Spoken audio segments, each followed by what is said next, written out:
Bueno, buenas tardes. Vamos a comenzar ya con la última sesión de las jornadas, estas jornadas maratonianas y más esta tarde, que es la última y más apretada. Hombre, tengo que deciros que no hay problema con a las 9 de la noche, porque como vamos a tener abierta la facultad más tiempo, porque hay elecciones y hay recuento, con lo cual no tenemos problema, ¿no? Para los valientes que se... ¿A las 11 has dicho? Sobre las 11 o por ahí tenemos previsto el último recuento, con lo cual no hay problema, vamos bien de tiempo, no hay ningún problema. Eso sí, no hay catering ya después, ni desayunos ya se acabaron, ni merienda ni nada de eso, así que bueno, la cafetería creo que también cierra a las 7 por ahí, tenemos complicado, pero es lo que tenemos ahora. Bueno, pues vamos a empezar con las comunicaciones. La primera de todas es... ¿Por qué me lo pones, Carlos, en valenciano? No me lo puedes poner en castellano y además antiguo. Bueno, tú vas a decir el título mejor que yo. Tenemos a Carlos Manuel García Jiménez. Él viene de la Universidad de Valencia, de su trabajo de TFM, que lo hizo. A ver si vamos a poner la presentación.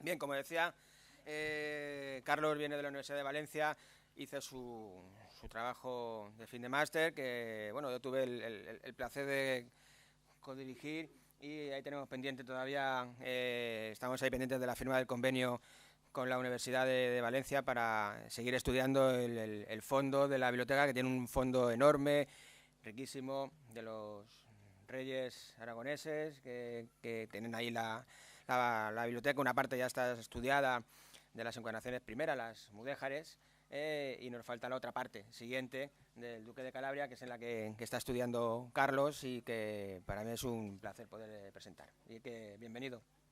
Gracias, Antonio. 10 minutos. Bueno, gracias.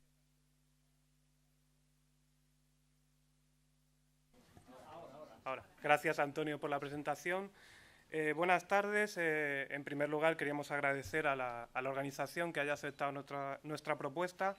En ella vamos a hablar de algunos aspectos del estudio que estamos llevando a cabo como parte de nuestra tesis sobre las encuadernaciones heráldicas de la Biblioteca de Fernando de Aragón. Estudio que partió, como ha dicho Antonio, del trabajo de fin de máster que realizamos en el curso 16-17 bajo la dirección de Francisco Jimeno Blay y de Antonio.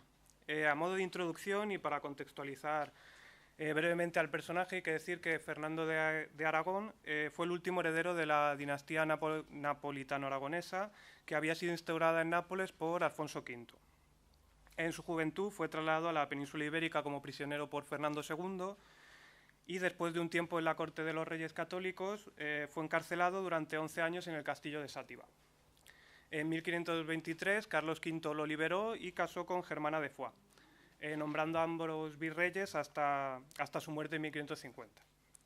La biblioteca del Duque de Calabria contaba con dos fondos bien diferenciados. Por un lado, como último heredero de la Casa Napolitano-Aragonesa, fue el depositario del patrimonio real que había sobrevivido al exilio de su familia, donde destacaban los lujosos manuscritos humanísticos procedentes de la biblioteca fundada por el Magnánimo. Por otro, durante su virreinato, el duque fue incrementando el número de libros de su colección hasta alcanzar un volumen de alrededor de 1000 ejemplares. Este último grupo es el que nos interesa para nuestra intervención de hoy, pues fueron algunos de estos libros, tanto manuscritos como impresos, los que estuvieron cubiertos con las encuadernaciones heráldicas. Actualmente se conservan de este conjunto alrededor de 110 ejemplares, de un volumen original de unos 700, de los cuales 79 manuscritos y un impreso presentan las encuadernaciones con las armas de Fernando. Estas habrían sido realizadas durante los años como virrey del duque y fueron encargadas a un mismo taller que, según nuestra hipótesis, estaba dirigido por el librero valenciano Pere Borbó. Este se refería a sí mismo como librer de ses excelències y documentalmente nos consta que trabajó como encuadernador para Fernando y su entorno. De hecho, conservamos un ejemplar con el supralibro de Mencía de Mendoza, su segunda esposa, realizado por el mismo taller que confeccionó las encuadernaciones heráldicas del duque. En cuanto a los materiales y técnicas, se trata de encuadernaciones con tapas de madera recubiertas de piel que se engarzan al cuerpo del libro mediante nervios hendidos de piel a la lumbre con un cosido de tipo espiga. Aunque las había de otros tonos, actualmente solo se conservan ejemplares con pieles de color verde, marrón y algunas de color negro. Las cabezadas también tienen el núcleo de piel a la lumbre y una decoración a base de hilos de colores. Si hacemos una clasificación según los estilos, habría que distinguir entre dos grandes grupos, uno conformado por las encuadernaciones mudéjares renacentistas y otro por las platerescas. Dentro de este último hemos distinguido a su vez entre un primer grupo donde predominan los espacios en blanco y otro cuajado de decoración en el que los esquemas decorativos están más próximos a los del grupo mudéjar renacentista. Hemos organizado también los distintos esquemas en 6 tipos que dentro de unas variaciones se repiten de manera uniforme. Los 3 primeros corresponden al conjunto de encuadernaciones platerescas del primer grupo, donde una serie de elementos como la contención decorativa o la distribución simétrica y ordenada de los elementos resaltan los valores clásicos del plateresco. Aquí tenéis algunos ejemplos del tipo 1, no sé si se distinguen bien las... más o menos, ¿no?, el esquema. El tipo 3. Los tipos 4 y 5 corresponden al segundo grupo de las platerescas. En ellos, la contención y el empleo de espacios en blanco han sido sustituidos por la profusión decorativa a base de ruedas y las orlas se suceden sin dejar espacio para las entrecalles, salvo en el lado superior para dejar hueco a las leyendas, sobre las que volveremos ahora. Aquí tenéis un ejemplo de cada. Por último, el esquema tipo 6 es el que hemos clasificado como mudéjar renacentista, atendiendo sobre todo a los motivos decorativos que se emplean. Aquí lo podéis ver. El estilo más utilizado es el plateresco del primer grupo, con más de la mitad de los ejemplares, especialmente el tipo 1, después el plateresco del segundo grupo y, por último, el menos numeroso, que es el estilo mudéjar renacentista. Los utensilios y motivos decorativos que más se utilizan son las ruedas de tipo plateresco, especialmente las 2 primeras, que contienen una decoración a base de motivos vegetales, mascarones, medallones y trofeos. El segundo grupo importante lo constituyen los florones y floroncillos, que reproducen motivos vegetales más o menos estilizados y otros elementos. Aquí podéis ver algunos de los más comunes, hay más. Y en tercer lugar contamos con los hierros sueltos que reproducen algunos motivos mudéjares como los que podéis ver ahí. Para acabar nos referiremos a los 2 elementos más característicos de estas encuadernaciones, que son las leyendas y el supralibros. Respecto al primero, el encuaderno disponía de 2 juegos de letras que seguían el modelo de las mayúsculas renacentistas. Cuando el título o el nombre del autor no caben por completo, las palabras se abrevian por truncamiento o se reaprovechan letras para imitar algún signo de abreviación. Según el esquema decorativo empleado, las leyendas aparecen en un sitio u otro, bien sobre la tapa anterior, bien en el lomo de forma paralela o perpendicular a los nervios. Esto resulta interesante porque nos puede estar hablando de diferentes formas de almacenar los ejemplares, una de las cuales en el tipo 2 y 3 sería a la manera moderna. En cuanto al supralibro, se trata del elemento definitorio de todo el conjunto y lo encontraremos en dorado destacando sobre el resto de elementos. Siempre es el mismo hierro y representa las armas del Ducado de Calabria, título que ostentaba el heredero al trono napolitano y con el que se identificó siempre a Fernando de Aragón. Antes de concluir nuestra intervención, creemos que es interesante plantear algunas reflexiones respecto a los libros que llevan estas encuadernaciones y al orden que ocupaban en el estudio del duque. Un espacio que compartían junto a su colección de joyas, medallas y camafeos. Sabemos que los libros se almacenaban dentro de arcas iguales, dispuestas sobre patas de hierro, y que tenían la tapa abatible para hacer las funciones de mesa, cada una de ellas identificada con una letra del abecedario. No podemos y no vamos a entrar en la distribución de los volúmenes en las diferentes arcas, pero nos interesa recalcar la idea de que estos se encontraban ordenados siguiendo un criterio muy definido para algunas arcas y algo más difuso en otras. A nuestro entender, las encuadernaciones participarían dentro de su variedad de ese orden bibliográfico como un elemento uniformizador y de orden externo de esta parte de la biblioteca de Fernando, que además facilitan su consulta gracias a la leyenda. Unos criterios que se relacionan con una nueva mentalidad y una nueva concepción del espacio de la biblioteca renacentista. Otra cuestión interesante es tratar de averiguar qué criterios se siguió o qué razones llevaron al duque de Calabria a encuadernar y sobre todo a reencuadernar un número considerable de libros. En el caso de los impresos, la razón para encuadernarlos es obvia, pero los manuscritos debieron de ingresar en la biblioteca del duque con encuadernaciones tan variadas como su origen. Existe la posibilidad de que estos se presentaran encuadernaciones estropeadas que dificultaran su consulta, pero esto solo explicaría la reencuadernación para algunos casos, como el de un manuscrito concreto, que es el que podéis ver en la izquierda, que de forma excepcional sí que procede de la biblioteca de los reyes aragoneses de Nápoles. Por suerte, el duque respetó el resto de ricas encuadernaciones de origen napolitano, de la misma forma que tampoco privó de su recubrimiento original a todos los códices que adquirió. Los ejemplares, que no corrieron esa suerte, fueron despojados de sus primitivas tapas y cubiertos con encuadernaciones modernas con un lenguaje decorativo a la clásica, más acorde con la nueva moda, con el nuevo ambiente cortesano y humanista en el que vivía el duque y con esa mentalidad renacentista a la que hemos hecho referencia. Pero si un criterio estrictamente uniformizador o estético o utilitario no resultan del todo esclarecedores, se pueden hacer algunas comparaciones con otros personajes del momento. Especialmente interesante es la comparación con las encuadernaciones heráldicas de su pariente lejano, el príncipe Felipe. Aproximadamente el mismo periodo de realización, reiteración más o menos uniforme de un estilo decorativo y la presencia constante y destacada de las armas de su poseedor. Un comportamiento este último que no era exclusivo de príncipes o reyes y que miembros de la nobleza practicaban y habían practicado antes. Sin embargo, lo que en Felipe o en otros no era más que una marca de propiedad y la ostentación de un linaje, en Fernando de Aragón podía tener unas connotaciones especiales. No vamos a entrar en detalle en este asunto tampoco, pero el duque de Calabria se mostró durante toda su vida extremadamente celoso de sus orígenes y buscó siempre mantener vivo el vínculo con la extinta casa napolitano-aragonesa, mostrándose ante sus súbditos valencianos como lo que era en realidad, un príncipe italiano legítimo heredero del linaje fundado por Alfonso el Magnánimo en Nápoles, cuyos restos trató incluso de traer a Valencia. Las armas del reino del Nápoles y del ducado de Calabria se encontraban por todo su palacio, en los objetos heredados de origen napolitano, pero también en objetos de nueva confección. No hay que olvidar que el título de duque de Calabria era el del heredero del trono y que aunque nunca percibió rentas por ello y sí que se convirtió en señor efectivo de otros lugares en el reino de Valencia, nunca dejó de usarlo. En cualquier caso, las bibliotecas, aunque pieza importante, no dejaban de ser un ámbito más en el que hacer notar las virtudes de erudición, buen gusto y generoso mecenazgo artístico que se le atribuían tanto a los monarcas y especialmente a aquella dinastía napolitano-aragonesa como a la alta nobleza, y que muchos practicaron ya fuera por verdadero espíritu bibliófilo o por apariencia.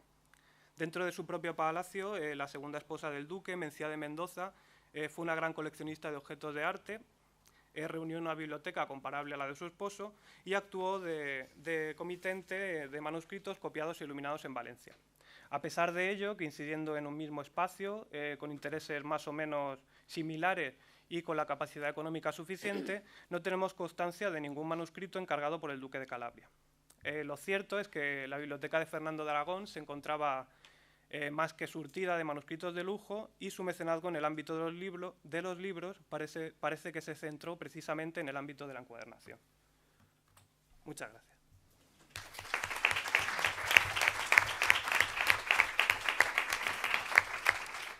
Carlos, muchas gracias por tu comunicación, a mí me ha encantado, y gracias también por el tiempo, ¿no?, que has dedicado, ¿no?, esos 10 minutos justos.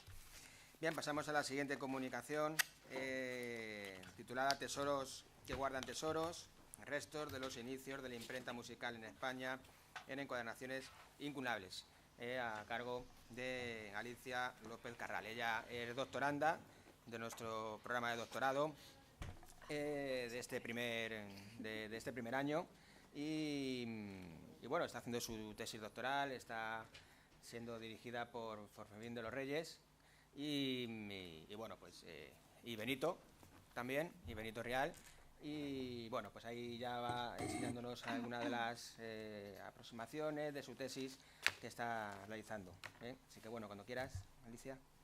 Buenas tardes a todos. En primer lugar, me gustaría agradecer la oportunidad que me han dado los organizadores de estas importantes jornadas, por la confianza y la oportunidad de estar hoy con todos ustedes. Espero que el catarro que llevo encima me deje hacer una exposición más o menos decente. La historia de la encuadernación va indispensablemente unida a la historia del libro y, por tanto, está estrechamente relacionada con las técnicas, materiales y estilos decorativos utilizados en el propio libro. Las encuadernaciones incunables son consideradas hoy en día como objetos artísticos en sí mismas, piezas suntuarias concebidas desde el mismo lenguaje artístico, además de un fiel reflejo de los gustos de cada época y a menudo también de las inclinaciones y preferencias de los propietarios del mismo.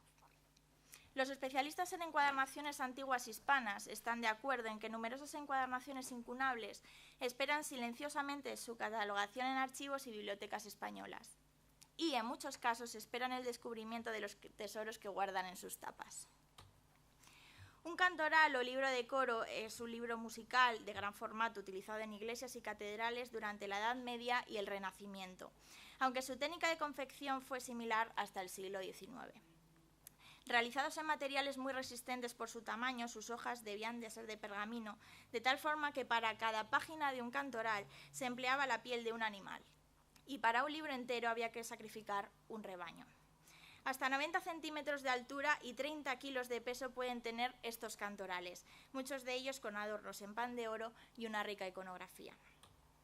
Reunir una gran colección de cantorales fue en aquellos siglos el objetivo de catedrales, conventos y monasterios, pero los cambios de la liturgia motivaron la obsolencia de estos enormes libros, lo que provocó, junto a la riqueza de sus materiales, que fueran destruidos y reciclados en encuadernaciones de libros, carpetas para archivar o pantallas de lámparas, destruyéndose un gran patrimonio gregoriano. No solamente se destruyeron cantorales o libros de coro, sino que también se destruyeron numerosos libros litúrgicos incunables por quedarse obsoletos por los cambios de la liturgia. Un caso notorio de esta circunstancia es el Missale Compostelanum, impreso por Passer y Porras en 1495. El Misal Compostelano no hay duda de que se imprimió en 1495, pues el 22 de diciembre de dicho año se presenta ante el Cabildo de Santiago el impresor Juan de Porras y trata con el Cabildo sobre el precio de los ejemplares. La tirada contratada era de 700 ejemplares en papel y 50 en pergamino, cifra muy considerable para aquella época, pero es un hecho que no se reunió suficiente pergamino como para imprimir 50 ejemplares, pues los que el Cabildo recibió fueron 720 en papel y 30 en pergamino. El misal se distribuyó en la diócesis compostelana y desempeñó su misión litúrgica, como puede comprobarse en inventarios, hasta que los asistentes al Concilio de Trento tuvieron la piadosa, pero lamentable, idea de que convenía unificar los libros litúrgicos del mundo católico. Como directa consecuencia, el Papa Pío V ordenó para los dos libros principales el empleo exclusivo del breviario y el misal romano con los textos preparados y aprobados en el concilio, que reflejaban las peculiaridades litúrgicas de cada una de ellas, siendo inmediatamente desechados y eliminados los anteriores para dar paso a los libros de nuevo rezado. Entre 1570 y 1883, los 750 ejemplares del Missale Compostelanum fueron destruidos y reutilizados.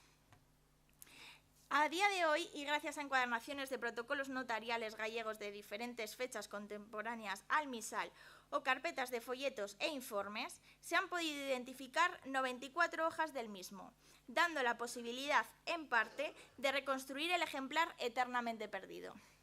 A continuación se muestra en la diapositiva dos hojas musicales encontradas en el archivo de la Catedral de Santiago como carpetas de folletos e informes de 1545. El Misal Euriense, libro impreso también por Passer y Porras en Monterrey, un año antes, y el Misal Compostelanum están estrechamente ligados.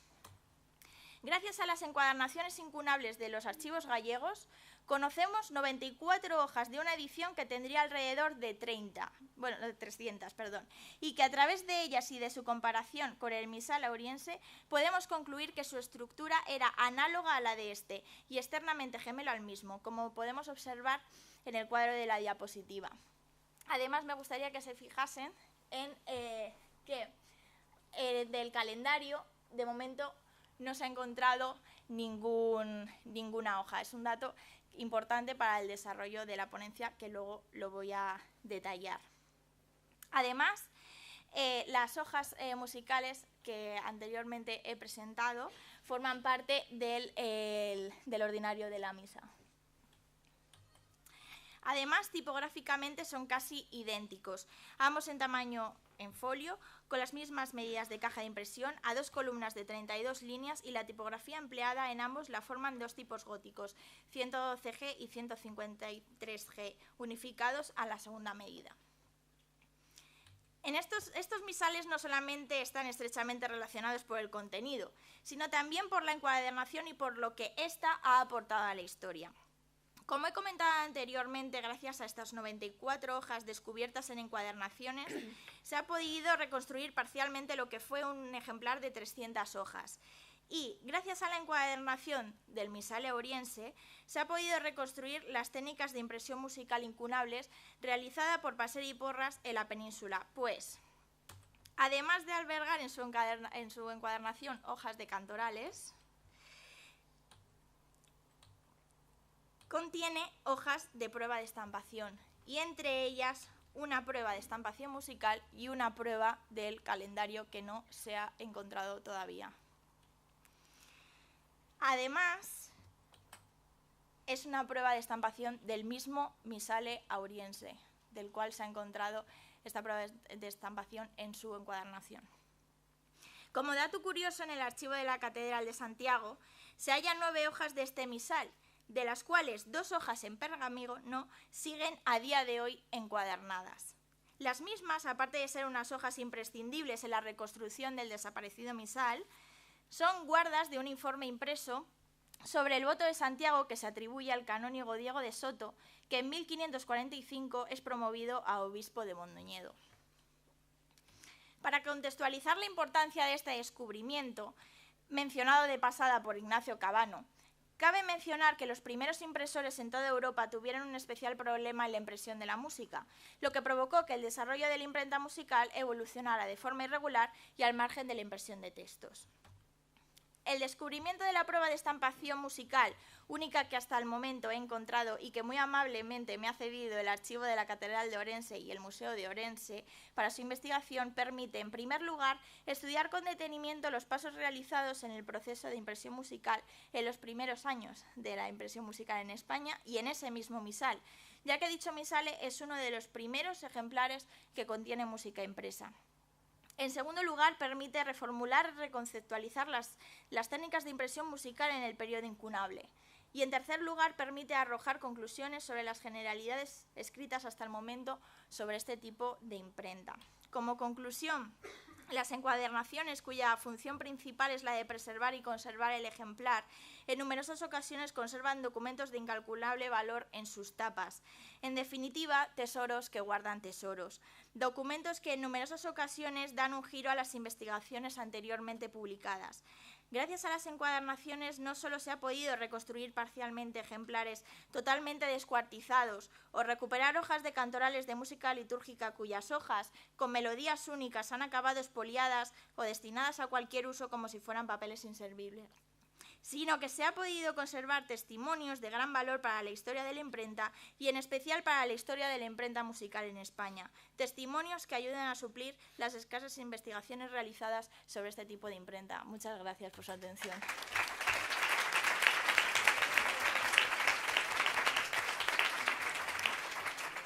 Muchas gracias, Alicia, por la comunicación, muy clara, muy bonita y muy bien ajustándote al tiempo. Bien, pasamos a la tercera comunicación, que a cargo de María Olivera, que no va a subir aquí, la tenemos por aquí arriba por ahí, por la sala, y a Juan Miguel Sánchez Vigil, que nos van a hablar sobre las encuadernaciones industriales en las grandes obras y en las obras de referencia, el modelo PASA. Ambos forman parte del grupo Fotodoc, grupo hermano en colaboración con el de Numisdoc, en el que el codirector es Chema, José María de Francisco Olmos, que antes hemos estado con él, y pues para mí es un placer que ellos también participen en estas jornadas. Así que bueno, pues Juan Miguel, cuando tú quieras. Muchas gracias, buenas tardes, gracias por su presencia. Quiero, en primer lugar, hacer una referencia al éxito de estas jornadas y felicitar a mi compañero y amigo Antonio Carpallo. Y le quiero felicitar precisamente por el esfuerzo que hace para llevar adelante todo esto, porque el evento está resultando como él esperaba y mucho más, y además porque su trabajo, desde aquello que se sigue considerando obsoleto en esta facultad, de manera incomprensible para muchos, está demostrando que no lo es, y también porque se está vinculando aquí a la universidad con todo el mundo empresarial, en un campo que es absolutamente abierto, como ustedes están viendo. Nuestro trabajo, el trabajo que hemos hecho María Olivera y yo, es un granito de arena, un pequeño, un mínimo granito de arena que viene a completar el trabajo interesante que han hecho todos ustedes, y tiene que ver con las encuadernaciones industriales. No quiero dejar pasar también el momento de felicitar a las dos personas que han intervenido antes que yo, porque primero por la envidia, por esa juventud. Bravo por la manera de exponerlo, por la pasión que ponéis en el trabajo, y eso tiene mucho mérito, y lo hará también María, seguro, y por eso ya también la felicito de antemano. Esta colaboración, este granito de arena, tiene que ver con algo emotivo. Siempre que puedo poner algo de aquello en lo que yo he trabajado durante mucho tiempo, que fue la editorial Espasa, y que además me ponen en bandeja la posibilidad de investigar desde la curiosidad, en este caso, la curiosidad parte de, siempre lo hago, quiero decir, siempre colaboro, ¿no? La colaboración, en este caso, es desde lo emotivo, como les digo, porque la enciclopedia Espasa, que la tuve en un despacho detrás de mí durante muchísimos años, nunca supe quién había llevado a cabo la encuadernación, esa encuadernación industrial, y ahora Antonio Carpallo me ponía en bandeja la posibilidad de trabajar en ello y en 5 minutos tratar de explicárselo. Esta enciclopedia tiene el origen, sorprendentemente, porque es la magna obra a lo largo de la historia, y sin embargo tiene el origen en 2 enciclopedias anteriores, la enciclopedia de Miguel Seguí y la de Montaner y Simón, porque como entonces se trabajaba, y lo comentaba con una de las personas que está aquí en la sala,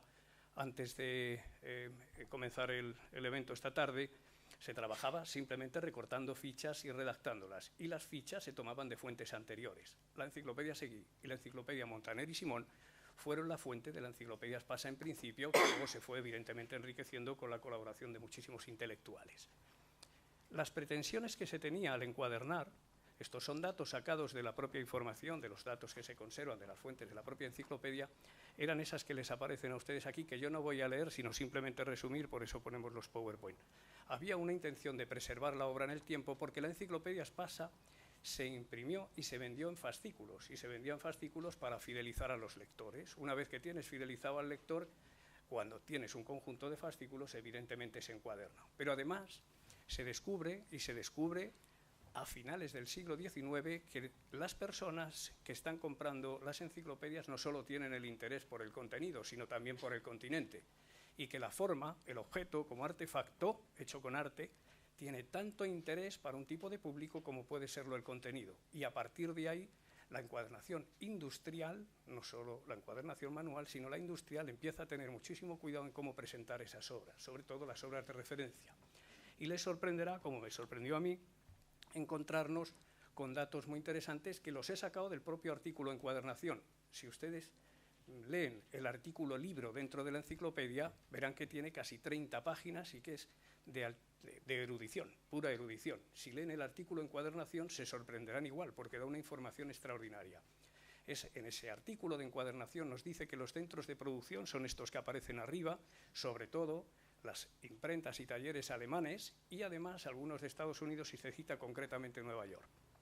Y además hace referencia a los encuadernadores más importantes que están trabajando en la época, 2 en Madrid y el resto, como ven ustedes aquí, en Barcelona, con esos nombres que nos aparecen como Miguel Ginestán, Antonio Gil, etcétera, etcétera. Pero destaca sobre todo a un encuadernador que es conocido, del que se ha hablado en estas jornadas, al que se ha hecho referencia y del que se ha escrito ya bastante, que es Hermenegildo Miralles. Y es que fue Miralles el encuadernador de la enciclopedia, algo que no sabíamos y que hemos podido constatar buscando la propia tapa de la enciclopedia en detalle y al tacto, a ver dónde estaba la huella, dónde estaba esa marca donde apareciera Miralles, y la encontramos. Muy escondida, pero se encontró.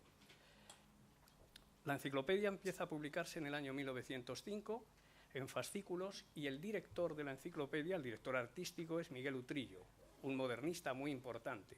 Miguel Utrillo es quien diseña las tapas, quien busca la persona que va a diseñar el dibujo de las guardas. Y luego, a partir del año 19, continúa con el trabajo José Pérez Hervás, que dejó la editorial en el año 34, y no la debió dejar de buena manera porque escribió un libro en el año 35 que se tituló Espacalpe, la gran ladronera, y hacía referencia a las ilustraciones que habían ido robando para publicar en la enciclopedia, porque una de las referencias más importantes, que también aparecen en esta ficha, para los autores, para los referentes y para el productor de la enciclopedia, eran las ilustraciones, mucho más que los textos en ocasiones. Y esas ilustraciones se encargaban fuera de España, cuando se trataba de láminas. Ahí aparece una lámina original de la voz mariposa en alemán, y se imprimían en Leipzig y se importaban, luego se encartaban en la enciclopedia antes de encuadernar. Sin embargo, todas las ilustraciones que tenían que ver con España se hacían o se recopilaban de la siguiente manera. Se compraban las revistas, se recortaban las ilustraciones, se hacían los fotograbados y luego se imprimían. Es decir, sin respetar los derechos de autor, que es lo que criticó José Pérez Hervás. En la fotografía de la parte superior verán ustedes unos paquetitos. En la parte de abajo son los tacos de zinc, las zincografías para estampar las ilustraciones con una enciclopedia. En la parte central hay una ilustración de propaganda de la enciclopedia que está hecha nada más y nada menos que por Ramón Casas. Les recomiendo encarecidamente que lean el artículo, la entrada, la voz, encuadernación en la enciclopedia, y que se fijen en que hay 8 o 10 láminas plagadas de ilustraciones donde aparecen todos los talleres de la encuadernación Miralles, y aparecen todos los detalles desde las plegadoras, máquinas de plegar, hasta las máquinas de coser e incluso el alzado a mano. Estas son las ilustraciones que hemos tomado de referencia. De Hermenegildo Miralles sí les diré que fue un personaje de altísima relevancia, un intelectual en la época, y que no destacó solamente por la encuadernación, sino por las litografías y por algo todavía mucho más curioso, que son esos azulejos en cartón piedra que aparecen en la parte inferior, con los que debió de empapelar muchísimos portales de las casas modernistas de la Barcelona de la época, porque le dio muchísimo dinero trabajar en esos cartones que fueron muy populares. Miralles había creado la litografía junto con Ramón Montaner, de la empresa que cité antes, de Montaner y Simón. El taller de encuadernación lo crea en 1882 y luego además es el fundador de la revista Hispania en el año 1899, de la que hablamos en uno de los eventos de Bibliopegia. Ahí aparecen las guardas de Miralles y una de las encuadernaciones de Riquer para la revista Hispania. En el proceso de recopilación de originales fotográficos vinculados a los encuadernadores de la enciclopedia, hemos podido localizar las fotos originales, las fotos de los talleres de hacia 1900, de los talleres de Miralles, y luego las fotos originales de los talleres de Espasa. Y lo interesante, insisto en que lean el artículo, es que se da todo el proceso detallado de la encuadernación en la época y cómo ha ido cambiando la encuadernación de lo manual a lo mecánico. Incluso hace una crítica de cómo en España no se compra la maquinaria necesaria para hacer ese cambio y cómo la propia enciclopedia, que una empresa potente como Espasa, tiene que ser encuadernada en un taller ajeno, hasta que poco a poco van incorporando la maquinaria y hacen el cambio de los talleres de Miralles a los propios talleres de la editorial Espasa, y luego, posteriormente en Madrid, cuando se fusiona con Calpe en el año 25. Esto es otro de los detalles y nos cuenta específicamente cómo se lleva a cabo el cosido, cómo se van haciendo cada uno de los cuadernillos, cómo son las mujeres las que hacen el alzado y se encargan de las máquinas de coser, mientras que los hombres están en las plegadoras, por aquello del tema de género, ¿no? Por poner una referencia, cómo cada uno tiene uno de los puestos encargados de hacer una misión específica. Pero bueno, esos son detalles concretos. Y ahora ya analizando la tapa y dónde encontramos quién había hecho la encuadernación, ven ustedes allí en la parte superior a su derecha que tiene el detallito, que estaría en la parte central de la tapa segunda abajo y muy pequeñito, como medio centímetro, donde aparece Miralles en relieve.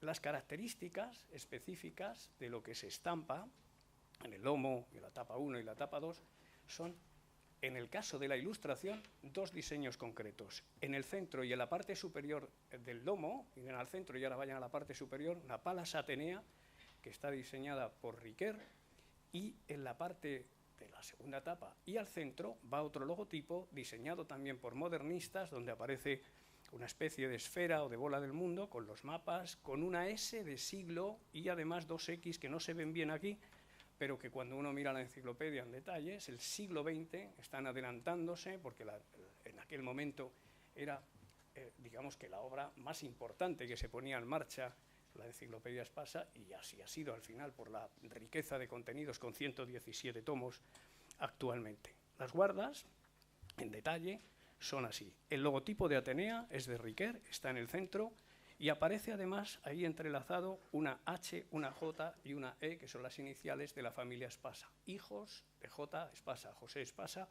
que era el impresor. Y el otro dibujo es el que les he hecho referencia, que aparece estampado en oro en la parte exterior. Hay un referente interesantísimo. Esta es una ilustración que aquí no se ve bien en detalle, no se ve bien aquí en la pantalla, no sé si lo ven ustedes bien ahí, pero está hecha con enciclopedias pequeñitas, mínimas, recortadas en papel fotográfico, y está marcando las encuadernaciones que se llevan a cabo entre el año 1926 y el año 1950, ya cuando se ha fusionado Espasa con Calpe, hasta los años 50. En esos 25 años nada más y nada menos que se encuadernan 1.915.000 ejemplares, 76.600 de media cada año, que vienen a ser aproximadamente 7 millones de euros, si lo calculáramos con el precio que se tiene actualmente este tipo de libros. Y además, quería comentarles que la enciclopedia siempre tuvo, me refiero siempre a la enciclopedia como a los propietarios, ¿no? A los talleres de Espasa, tuvieron la deferencia de hacer dos encuadernaciones especiales que regalaban. Una a la Casa Real, a Palacio, entonces estamos hablando de la época franquista, pero se entregaba a Palacio y era una encuadernación en chagrén roja estampada con el escudo de la Casa Real. Cada tomo que salía se encuadernaba y así se conserva en Palacio, y para el Vaticano se enviaba en piel blanca con el escudo del Vaticano y se conservan las colecciones. Lamentablemente no he podido localizar reproducciones, no he tenido tampoco tiempo de ir a Palacio para hacer la fotografía, pero sí las tuve en mi mano cuando se estaban haciendo, y era algo bellísimo, extraordinario. Pues se hacía de manera manual, evidentemente, aunque el caso era industrial, pero luego se hacía de manera manual por los encuadernadores de lujo de la propia editorial. Ya voy terminando. Estas son 4 de las fotografías de los talleres de Espasa que hemos recuperado de alta calidad, que aparecen en la parte inferior las mujeres cosiendo, las plegadoras arriba, los papeles ya plegados e impresos y el alzado en la parte inferior. Y esto ya es más emotivo todavía, porque son los nombres de las personas que yo llegué a conocer, con las que ingresaron en la editorial después de la Guerra Civil en el año 40, algunas de ellas, otras no, pero sí quiero hacer mención de los encuadernadores que mantuvieron todo esto vivo. Aparecen 2 regentes, se llamaban así, los que dirigían todos los talleres y que supervisaban las encuadernaciones, Evaristo Garijo y Alberto Pestaña, y una de las personas que trabajó más en encuadernación, que era dorador, hizo un trabajo extraordinario en la editorial, se llamaba Luis Díez. Los otros 2 nombres que aparecen abajo, Martín Alcalá y Ricardo Hernández, eran encuadernadores de lujo, que son los que ponían a todas las obras, digamos, en rústica, las que encuadernaban luego lujo cuando la editorial quería hacer algún regalo o quería hacer alguna difusión. Y en la parte inferior aparecen los 2 jefes de sección y una persona que se llamaba Ángel Palomo. Esta persona se dedicó durante años y años y años a preparar las tapas de un libro que se titulaba El libro de la música, que se importaba de Suecia, y eran tapas en madera de balsa. Se enviaban en camiones las maderas en formatos de 2-3 metros, él las cortaba y las preparaba para encuadernar ese libro de la música que ahora todavía están en las bibliotecas. Por eso, cuando he hecho la referencia a esta gente, he querido enseñarles no solo la gran obra que era la Enciclopedia Espasa, sino otro tipo de encuadernaciones. Y aquí aparece la historia de España de Menéndez Pidal, Suma Artis de José Pilluán, Los toros de José María de Cosío, ese mundo de la música que aparece en el lado derecho y al lado pequeñito la tapa con la madera de balsa, que no tiene peso y que era una encuadernación extraordinaria porque abría con un simple movimiento del dedo. Y en la parte de la izquierda el Quijote de Segrelles, encuadernado en rojo, Pierre Chagrin, con las ilustraciones de Segrelles para las guardas, que era algo también extraordinario. Y abajo, muy bien pequeñito, aparecen otro tipo de libros que en una fotografía de los años 70 aparecen envueltos en una cinta de regalo, porque las encuadernaciones entonces se consideraban un gran regalo. Nada más y muchas gracias.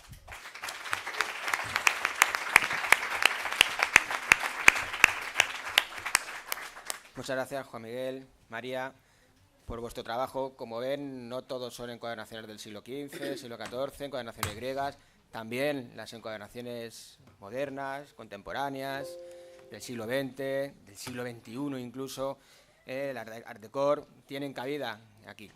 Todas ellas tienen cabida y tienen para poder hacer su estudio. Bien, pasamos a la siguiente comunicación a cargo de María García González, con el título Hallazgo o Error, las encuadernaciones de Menoire en el archivo y el catálogo de la Biblioteca Nacional de España.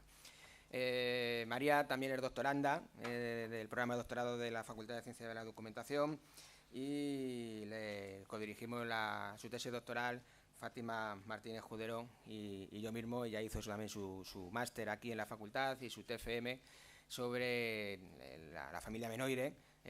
Bueno, ya lo voy a explicar ahora más detenidamente, pero vamos, es uno de los primeros encuadernadores que tuvimos en la Nacional y bueno, y es necesario hacer ese trabajo de descripción de las encuadernaciones, como hemos hecho muchas veces, y ese trabajo de archivo, de tocar los libros y la documentación para ir encontrando datos, informaciones y ir esclareciendo muchas veces cosas que no sabemos, ¿no? Entonces, bueno, ellas están cargando de esa parte y la doy enhorabuena, así que cuando quieras. Buenas tardes y muchas gracias por permitirme participar en estas jornadas. En esta comunicación nos gustaría destacar el papel que tiene la documentación generada alrededor del proceso de la encuadernación. Como decía Antonio, la encuadernación aparte lleva una documentación que genera a su alrededor y que nos puede dar muchos datos de cara a poder estudiarlo más allá del propio objeto. Pero también como de esta documentación podemos extraer multitud de datos sobre el funcionamiento de este gremio. Al conocer la vida de sus artesanos, para quienes trabajaron,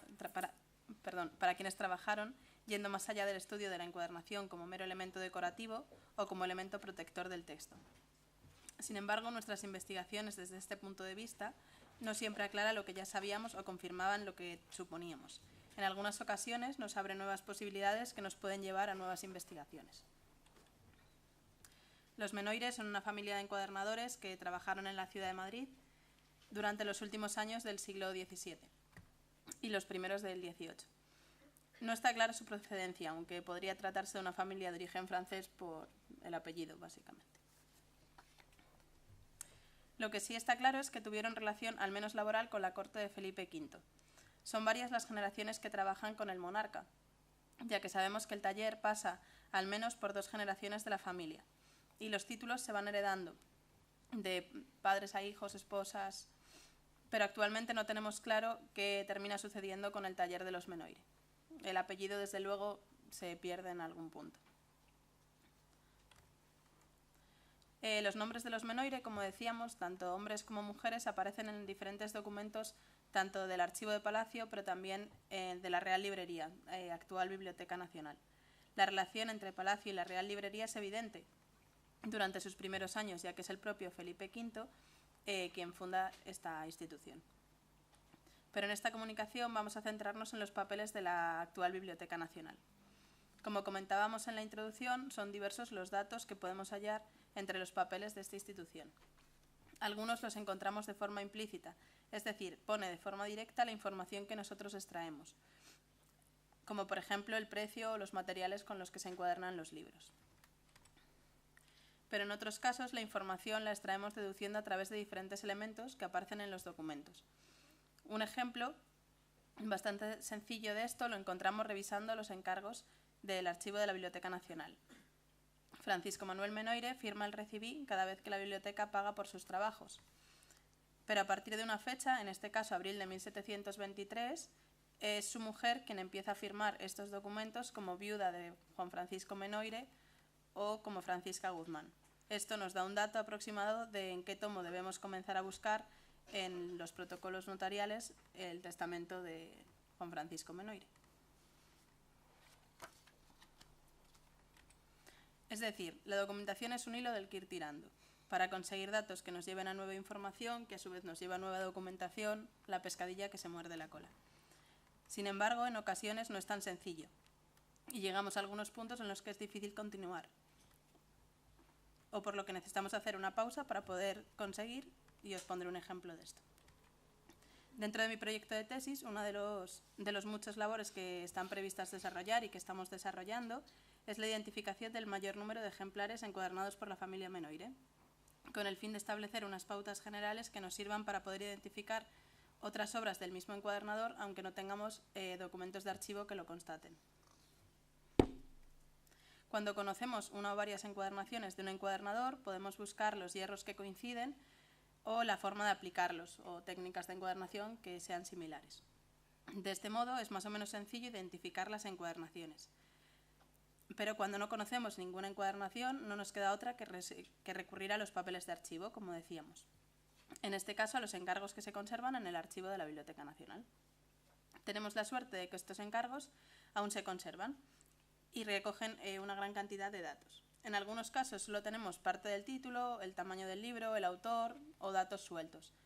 Pero cuando en un solo documento se recoge a modo de lista todos los libros que se han mandado a encuadernar, en este caso la familia Menoire, y además de cada libro se indica el autor, el título, el lugar y el año de edición, la verdad es que tenemos una joya en nuestras manos.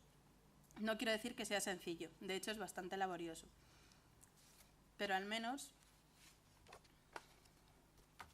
tenemos la cantidad de datos suficiente para poder confirmar qué libros están encuadernados por Menoire o cuáles lo estuvieron una vez los hayamos localizado. Me explico. Hay que tener en cuenta que la descripción actual que encontramos en el catálogo de la Biblioteca Nacional no es exactamente igual a la que encontramos en el catálogo de la biblioteca actual. Los datos que más nos aproximan al ejemplar son el de lugar y fecha de edición, como ya hemos dicho, y digo nos aproximan porque no siempre nos dirigen al ejemplar en concreto. Lo primero que hacemos es ver a qué ciudad está haciendo referencia el nombre, y suele bastar con una búsqueda rápida en Internet para conocer la evolución del nombre de la ciudad, en este caso, Antwerp. Hay ocasiones en las que el catálogo respeta el nombre de la ciudad tal y como viene en el documento antiguo o en el libro original, pero en otros aparece en su versión actual. En este caso coincidiría con Amberes. Por ello debemos tener en cuenta las dos posibilidades. Una vez localizado, hacemos una primera búsqueda en el catálogo utilizando únicamente estos dos elementos, el lugar y el año. El número de resultados varía de una búsqueda a otra, pero suele rondar los 30 registros. Entre estos registros buscamos el título que coincide. Uno a uno vamos buscando el título o autor que pueden coincidir con los datos que tenemos. El que más se asemeja al que tenemos en el encargo. Si el título, el autor, el lugar y el año de edición coinciden, probablemente estemos más cerca de una encuadernación de la familia Menoire. Pero bien, de cada registro pueden aparecer más de un volumen. En este caso estamos entre 4 posibilidades, es decir, 4 posibles volúmenes que pueden estar encuadernados en el taller de Menoire, que es el que nos ocupa en este trabajo. Es aquí donde solemos tener una idea bastante clara de qué ejemplar es el que nos interesa. Los criterios que nos suelen confirmar que una encuadernación es probablemente del taller de los Menoire son que proceda de la Real Librería, de la Biblioteca Real, Real Librería, que esté encuadernado en pasta española o que esté encuadernado en pergamino verde y dorado, que son los estilos que suele emplear este encuadernador. Si cumple una de estas 3 condiciones, estamos prácticamente seguros de que ese ejemplar está encuadernado en el taller de los Menoire, a falta de confirmarlo con la consulta al propio ejemplar. Hay algunas ocasiones en las que están reencuadernados o que no podemos continuar confirmando realmente si es suya o no. Sin embargo, en este caso, en el ejemplo que os pongo, todo nos hace dudar.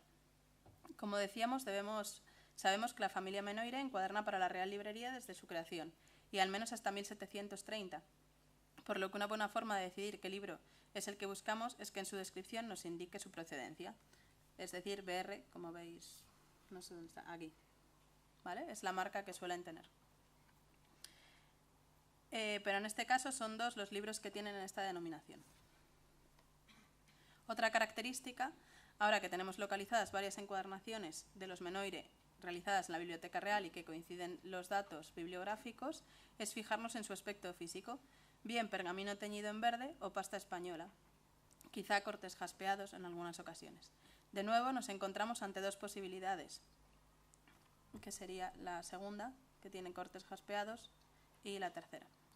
Sin embargo, si juntamos estos 2 criterios de eliminación, nos encontramos ante una única posibilidad, el volumen 3/55195, que curiosamente cuenta con 2 notas de procedencia, una de la Biblioteca Real y otra de la Biblioteca del Duque de Uceda. Y es en este punto donde nos planteamos el título de esta comunicación. ¿Se trata de un hallazgo o quizás sea un error de catalogación? Os pongo rápido en situación. Sabemos que la Biblioteca del Duque de Uceda llega a la Biblioteca Real hacia 1712, tras el cambio de bando del cuarto Duque de Uceda, quien pasa de apoyar al Borbón Felipe V para decantarse por el archiduque Carlos. Esto provoca que el monarca le requise su valiosa biblioteca, cuyos volúmenes pasaron a formar parte de los fondos de la Biblioteca Nacional, entonces Real Librería. Son varias las investigaciones de varias investigadoras que defienden en sus estudios que estas encuadernaciones en pergamino verde y dorado están realizadas en Sicilia. Sin embargo, son estudios centrados en otros aspectos de la valiosa biblioteca del Duque de Uceda, que no profundizan en el tema de la encuadernación y no aportan mayores datos. Llegados a este punto, ¿por qué Menoire utiliza un estilo tan similar al del Duque de Uceda en sus encuadernaciones? ¿Por qué utiliza un material tan similar y de tan difícil manipulación? ¿Por qué utiliza diferentes estilos para encuadernar los libros de la Real Librería? Suponemos que los Menoires tienen origen francés, pero podrían ser de origen italiano. ¿Por qué se presupone que las encuadernaciones de Uceda están realizadas en Sicilia? ¿Podría ser Menoire el encuadernador de los libros de Uceda? ¿Cuál es la relación entre Menoire y Uceda? ¿Podrían tener un mismo proveedor de material?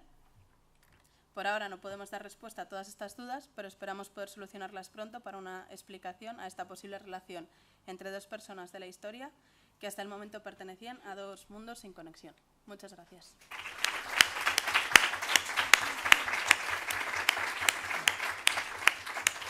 Muchas gracias, María, por tu comunicación, y estoy seguro que todas esas preguntas que nos hacemos, que has hecho al final, poco a poco las vamos a ir respondiendo y va a salir un trabajo de investigación muy bueno.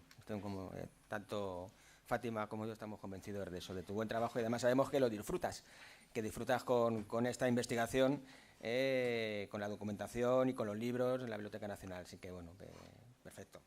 Bueno, llegamos a la última de las comunicaciones que tenemos antes de pasar luego con la mesa redonda y el descanso, a cargo de Yolanda Bustamante San Pedro, con el título Los superlibros franceses de las encuadernaciones heráldicas de la Casa Velázquez. Yolanda hizo su TFM también aquí en la facultad, y el TFM tenía que ver con las encuadernaciones heráldicas de la Casa Velázquez. Teníamos 2 grupos, las encuadernaciones hispanas y con superlibros hispanos, quiero decir, y superlibros franceses.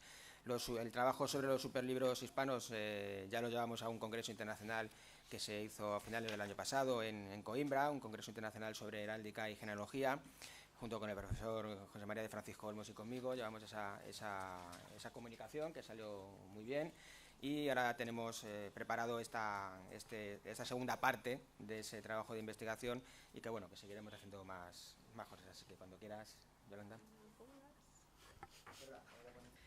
Bueno, como bien ha dicho Antonio, mi trabajo de fin de máster fue sobre las encuadernaciones heráldicas de la Casa Velázquez, y hoy les voy a hablar sobre el grupo francés. Antes de nada, empezar contextualizando un poco este proyecto.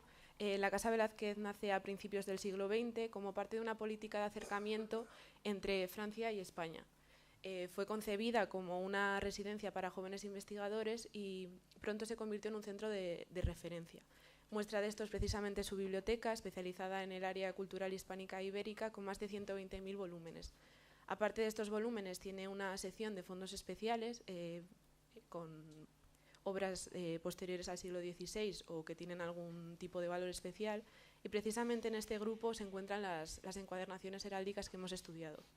Las encuadernaciones heráldicas cuentan entre su decoración con un escudo de armas u otro elemento identificativo de propiedad, normalmente ubicado en el centro de los planos, aunque puede estar en otros lugares o incluso repetirse. Son frecuentes a partir del siglo XV, pero se dan con independencia del estilo artístico de la encuadernación o del momento de su producción. Tienen un valor enorme desde múltiples ópticas. Son patrimonio histórico porque son señal de vidas de personajes y también del desarrollo de su cursus honorum. Son patrimonio artístico porque reflejan los gustos del momento, y también patrimonio tecnológico porque son un reflejo del desarrollo de las técnicas y de los materiales aplicados a la encuadernación. Tienen, por tanto, un gran valor documental y mucho potencial como fuente, efectivamente, y por tanto deben ser conservadas y puestas en valor, que es uno de el principal objetivo que tenía este trabajo. Para ello nos hemos basado en esta clave, que es el estudio, digitalización, descripción, catalogación e identificación de las 27 encuadernaciones heráldicas con superlibros franceses de la Casa Velázquez de Madrid. Todo ello con las intenciones de señalar las encuadernaciones heráldicas como una tipología particular dentro del mundo de la encuadernación histórico-artística, profundizar en su potencial como fuente mediante su estudio pormenorizado y el de sus poseedores, y finalmente volcar toda esta información para que quien quiera consultarla la tenga disponible. La metodología utilizada ha sido en dos fases: una primera fase in situ de trabajo en la Casa Velázquez, consistente en el inventariado y digitalización de las encuadernaciones y la catalogación de cada ejemplar mediante una descripción pormenorizada en unas fechas predeterminadas desarrolladas por el profesor Carpallo. Y una segunda fase ya de trabajo autónomo, por así decirlo, basada en la búsqueda bibliográfica de autores que muchos de ellos se encuentran aquí o han expuesto estos días, un manejo de estas fuentes, la identificación de los antiguos propietarios con la ayuda del profesor de Francisco y el procesamiento final y redacción de un trabajo. Estas son las fichas utilizadas, en las que se ha recogido la digitalización y la descripción bibliográfica de cada ejemplar, el tipo de encuadernación, su datación, dimensiones, procedencia y signatura, los materiales con los que está constituida y también sus técnicas de construcción, una descripción de las decoraciones, la descripción heráldica del superlibro y también una breve reseña bibliográfica del personaje al que perteneció, una breve descripción de su estado de conservación y finalmente las fuentes que se consultaron. Ahora les voy a indicar un poco los rasgos generales que hemos encontrado en este grupo de encuadernaciones. Son por lo general encuadernaciones a plena piel, en piel marrón lisa o de pasta española, con las tapas unidas mediante encartonado. Hay variedad en los nervios, en las cabezadas y los tipos de costura. Aquí tienen un ejemplo de una plena piel en piel lisa y de una cabezada artesanal con la cofia decorada. Y las decoraciones normalmente, bueno, en el caso francés son todas al dorado y por lo general se mantienen en el lado minimalista, dejando todo el protagonismo a la marca de propiedad. Son frecuentes los cortes decorados y los papeles normalmente están marmoleados. No hemos encontrado papeles lisos en este grupo. El estado de conservación por lo general es medio, porque no se debe olvidar que los libros son objetos utilitarios y que el uso y el paso del tiempo los ha deteriorado. Y bueno, aquí tiene un ejemplo de uno de los papeles marmoleados con otro tipo de marcas de propiedad, pero ya en la parte interna, y de unos cortes decorados. Ahora vamos a hacer un recorrido panorámico a través de las 27 encuadernaciones, ordenándolas según la cronología de sus poseedores. Veremos poseedores de naturaleza variada. En el siglo XVI comienza a popularizarse la encuadernación heráldica de mano de personajes tan relevantes como el cardenal Richelieu, que tienen a su izquierda. La primera mitad del siglo XVII aumenta el número de encuadernaciones, aunque las características se mantienen estables, primando la sobriedad. Vemos el primer caso de superlibro real, el número 4 del Rey Sol. La mayoría, de todos modos, son superlibros eclesiásticos en este periodo. En la segunda mitad del siglo XVII el número más o menos se mantiene, pero cambian las tornas y pasan a predominar los superlibros de nobleza. Vemos también las primeras variaciones de estilo, en el caso número 3, con la piel granate y la decoración de estilo a la d'Ussel, muy popular en el siglo XVII, que consistía en el recuadramiento de los planos para que con muy poco elemento decorativo se conseguía un resultado muy satisfactorio, y entonces se podía encuadernar más rápido y era más rentable. La rueda, además de ese ejemplar de 3 hilos, es propia de encuadernadores franceses del siglo XVII. En la primera mitad del siglo XVIII es el periodo de mayor proliferación de la encuadernación heráldica, y vemos una homogeneidad clara con el superlibro en bastante gran tamaño, salvo el caso número 5, y un recuadramiento bastante simple del perímetro de los planos. Destacaría además el número 4 de María Adelaida de Francia, porque es el único ejemplar de este grupo en el que, además del superlibro, se introduce otro elemento distintivo, que es el color. María Adelaida y sus hermanas tenían el mismo escudo, pero cada una encuadernaba en un color diferente. En la segunda mitad del siglo XVIII comienza el declive de la encuadernación heráldica en Francia con motivo de la Revolución Francesa. A partir de ese momento, marcar tus ejemplares se considera un rasgo un poco de ostentación, y no estaba el panorama para ostentar de ser noble o rico.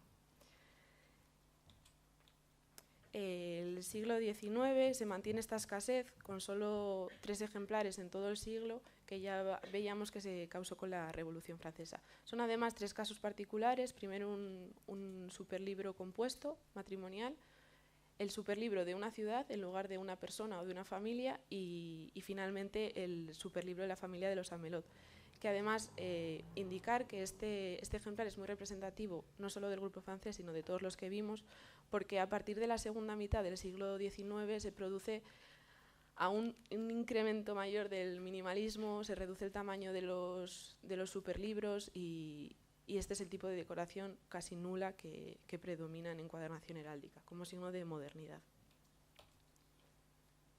En cuanto a la distribución de las encuadernaciones por tipo de propietarios, hemos encontrado 22 propietarios en un total de 27 encuadernaciones, de las cuales 16 pertenecían a nobles, 6 a eclesiásticos, 2 a reales y 3 de otro tipo. Y ahora, muy rápidamente, simplemente para que puedan ver con mayor detalle el tipo de superlibros, vamos a pasar para que los vean. Estos son los superlibros reales, que las 3 lises de los Borbones con el timbre real, y en este caso se mantienen las 3 lises, solo que el escudo está timbrado por una corona de duquesa. Los superlibros de los nobles es el grupo más numeroso, como ya les mencionaba, y muchos de ellos no solo fueron nobles, sino que desempeñaron importantes cargos políticos en la Francia de su momento. Comenzamos con el conde de Yan, que pueden ver además que es un escudo de placa, pero al que además se le han añadido elementos con hierros sueltos. Esto simplemente es para que vean la variedad de motivos y de elementos que tienen los superlibros, y cómo, fijándonos en estos elementos, podemos extraer tanta información.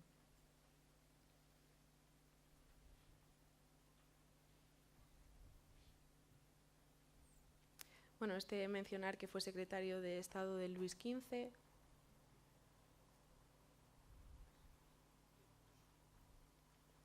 De Anne León, destacar que su escudo, bueno, el nivel de detalle que hay que tener a veces, porque los escudos a veces son familiares y son los elementos anexos los que nos permiten atribuirlos a una persona en concreto. En este caso es el escudo familiar, y todos los elementos del perímetro que se han ido añadiendo son los que nos han permitido saber que se trataba de Anne León.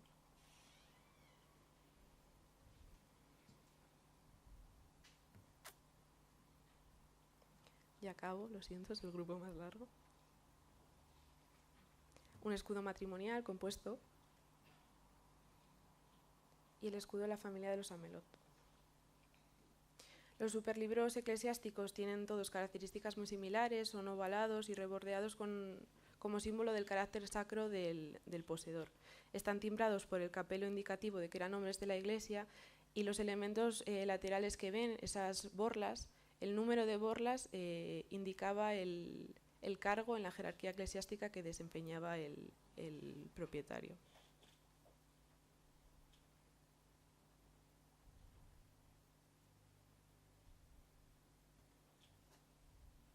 Normalmente el elemento central era el motivo familiar.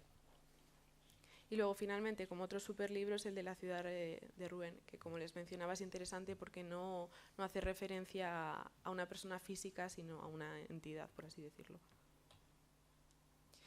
Bueno, tras esto, y como comentaba al principio, uno de los objetivos de este trabajo era poner en valor la encuadernación heráldica, y esto es imposible sin la difusión. Herramientas como el catálogo colectivo de encuadernaciones artísticas permiten a los investigadores volcar todo su trabajo y colgarlo para libre acceso de aquel que esté interesado. Es muy interesante por su idea de patrimonio colectivo y en él participan grupos de trabajo e instituciones tanto de España como de Sudamérica, entre las que se encuentra la Casa Velázquez. Este trabajo ha permitido lo que nos planteábamos al principio de analizar la encuadernación heráldica francesa y encumbrarla como tipología propia dentro del gran mundo de la encuadernación histórico-artística y además hacerlo accesible al público. Es muy... Perdón. Me gustaría finalizar mencionando que hay una cierta escasez de trabajos y de bibliografía en cuanto a encuadernación heráldica, pero que convenios como en el que se ha marcado este trabajo entre la Casa Velázquez y el Grupo Bibliopegia pues hacen posible que el panorama que se presenta sea esperanzador. Y nada, muchísimas gracias a mis tutores, a Antonio y a Chema, y también al comité de estas jornadas por permitirme estar aquí y por último a ustedes por su atención.